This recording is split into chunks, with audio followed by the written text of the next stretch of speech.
Lucifer എന്ന് പറഞ്ഞ cinema കണ്ടതിന് ശേഷം ഫസ്റ്റ് ഹാഫ് കണ്ടതിന് ശേഷം I messaged few people this movie is going to be one of the biggest blockbusters of Malayalam cinema industry എന്ന് പറഞ്ഞു. It turn out to be like that.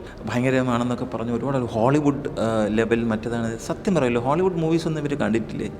എടാ വിജയ, എടാ ദാസ, എന്ത് പറ്റി, ഇത് എന്ത് പറ്റി, നമുക്ക് പറ്റിയില്ല എന്നൊക്കെ പറയുന്ന ഒരു രീതിയിൽ ആവിഷ്കാര സ്വാതന്ത്ര്യം എന്നൊക്കെ പറയുകയാണെങ്കിൽ, അങ്ങനെ നോക്കുകയാണെങ്കിൽ വേറെ പല സിനിമകളും ആവിഷ്കാര സ്വാതന്ത്ര്യമൊന്നും കൊടുത്തിട്ടില്ല. ഇവിടെ പല സിനിമകളും ക്യാൻസൽ ചെയ്തിട്ടുണ്ട്.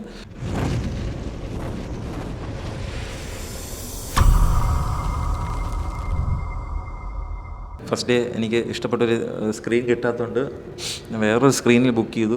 പിന്നെ ഈ സ്ക്രീനിൽ പൃഥ്വിരാജ് വന്ന് അനമോർഫിക്കും മറ്റേ ഫുൾ ഫോർമാറ്റും ഐമാക്സും അങ്ങനെ ഒരുപാട് കാര്യങ്ങളിങ്ങനെ പുഷ് ചെയ്ത് മാർക്കറ്റ് ചെയ്യാൻ നോക്കിയപ്പോൾ ആ സ്ക്രീനിലും ബുക്ക് ചെയ്തൊരു വ്യക്തിയാണ് ഞാൻ. സെക്കൻഡ് സ്ക്രീൻ ഞാൻ ബുക്ക് ചെയ്ത് ഞാൻ പിന്നെ പോയില്ല.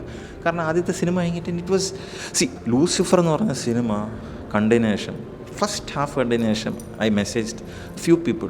ഞാൻ അന്ന് പറഞ്ഞു, ഫസ്റ്റ് ഹാഫ് കണ്ടിട്ട് I said this movie is going to be one of the biggest blockbusters of Malayalam cinema industry എന്ന് പറഞ്ഞു. It turn out to be like that. അത്രയ്ക്കും ബ്രില്യൻ്റ് ഇതായിരുന്നു. ഇപ്പോൾ ഈ സിനിമ ഭയങ്കരമാണെന്നൊക്കെ പറഞ്ഞ് ഒരുപാട് ഹോളിവുഡ് ലെവൽ മറ്റേതാണ്. സത്യം പറയല്ലോ, ഹോളിവുഡ് മൂവീസ് ഒന്നും ഇവർ കണ്ടിട്ടില്ലേ?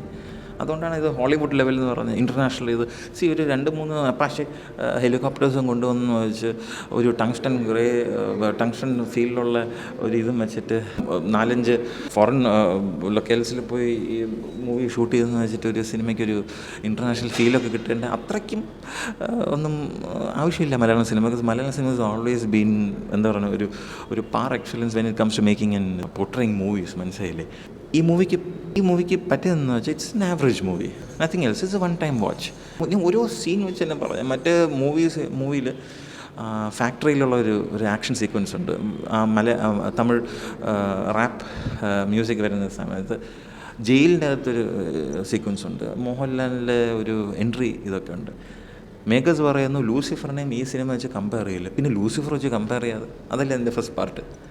ലൂസിഫറും എമ്പുരാനും കമ്പയർ ചെയ്യാൻ പാടില്ല എന്ന്. Like what bull it is, man. You have to compare the first to the second and everything.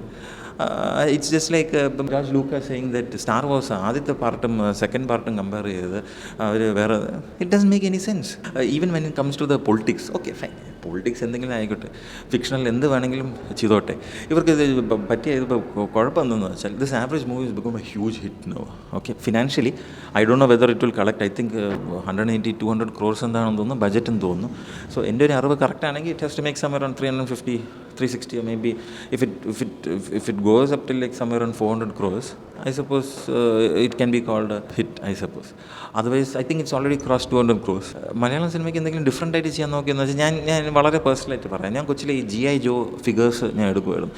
കട്ടിലിരുന്ന് മറ്റേ GI Joe ഫിഗേഴ്സ് വെച്ചിട്ട് ഇങ്ങനെ മുകളിൽ നിന്ന് ഹെലികോപ്റ്റർ വരുന്നു, ടാങ്ക് വരുന്നു, അങ്ങനെ ഒരു വിഷൻ ഒരു അങ്ങനത്തെ ഒരു കുട്ടിക്ക് തോന്നി അങ്ങനെ ഒരു വലിയ സിനിമ എടുക്കാവുന്ന രീതിയിൽ ആണ് ഈ എമ്പുരാൻ ചെയ്തേക്കെന്ന് എനിക്ക് തോന്നുന്നു.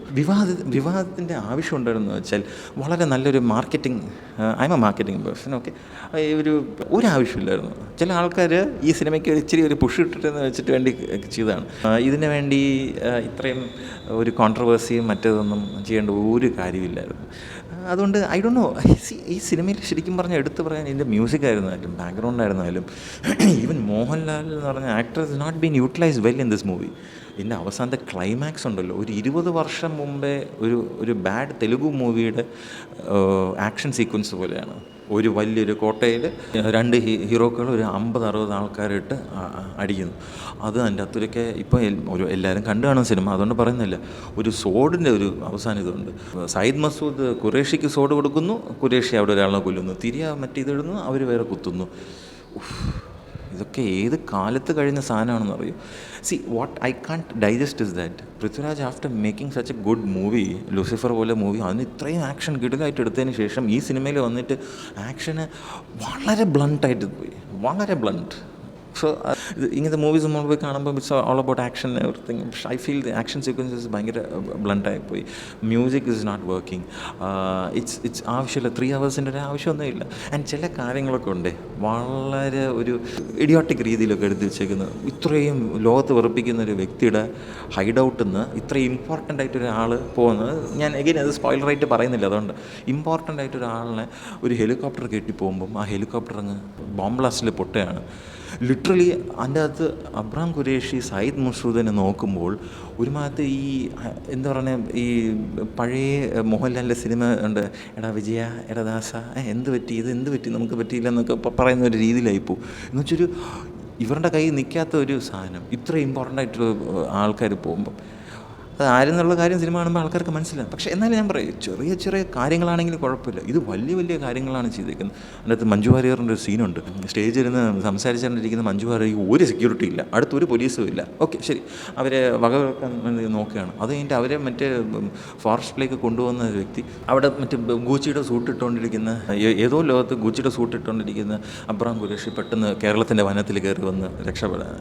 ഇതൊക്കെ നമ്മൾ ലോജിക്ക് നോക്കുകയാണെങ്കിൽ, because the maker thinking man's actor and director എന്നുള്ള രീതിയിൽ ഉള്ളൊരു വ്യക്തി ആയതുകൊണ്ട് ഈ കാര്യങ്ങളൊന്നും എടുത്ത് പറയാതിരിക്കാൻ പറ്റില്ലല്ലോ. മൂവി ആസ് എ ഒരു overall experience just about average.